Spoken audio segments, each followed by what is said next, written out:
கிறிஸ்துவில் பிரியமானவர்களே, ஆண்டவராகிய இயேசு கிறிஸ்துவின் நாமத்தில் உங்களை வாழ்த்துகிறேன்.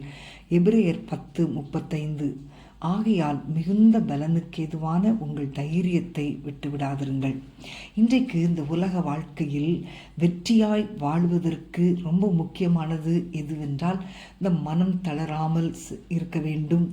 இடையிலே ஒரு காரியத்தை செய்துவிட்டு இடையிலே நின்று விடாமல் இருக்க வேண்டும். ஒரு காரியத்தை செய்யும் போது இறுதி வரை சோர்ந்து விடாமல் இருக்க வேண்டும். இதுதான் ரொம்ப முக்கியமானது. அன்பான தேவனுடைய பிள்ளைகளே, தேவனுடைய கிருபையாலும் தேவனுடைய பலத்தாலும் நம்ம உயர்ந்த இலக்குகளை எட்ட முடியும். ஆண்டவர் எதை முக்கியம் என்று சொல்லுகிறாரோ அதை நாம் நிச்சயமாக எட்ட முடியும். நாம் அடைய முடியும் என்று தேவன் சொன்னதை நாம் நிச்சயமாக அடைய முடியும். ஆனால் அது உடனே அப்படியே வந்துடாது. ஆனால் அது வராமலும் போகாது.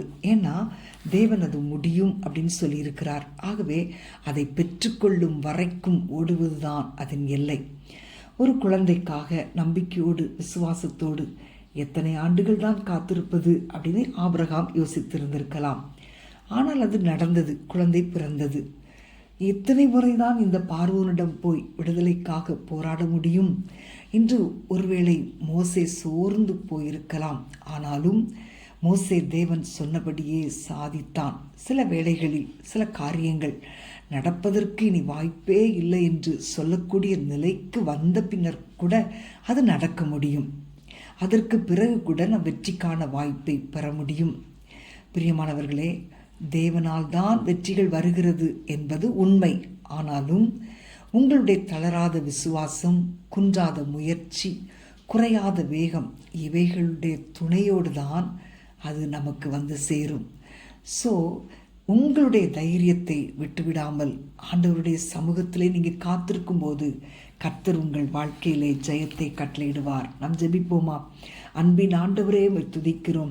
இயேசப்பா, எங்களுக்கு நீர் நியமித்திருக்கிற எல்லைகளை நாங்கள் சுதந்திரிக்க வேண்டுமே தகப்பனே. நம்பிக்கையோடு காத்திருக்கிற ஒவ்வொருவர் வாழ்க்கையிலும் நீரே பலனை கொடுக்கிறவர். உமக்கு காத்திருக்கிற உடைய பிள்ளைகள் வெட்கப்பட்டு போவதில்லை ஆண்டவரே. ஆகவே அந்த நம்பிக்கையும் தைரியத்தையும் விட்டுவிடாமல் தொடர்ந்து ஓடி பலனை பெற்றுக்கொள்ள உதவி செய்யுங்கப்பா.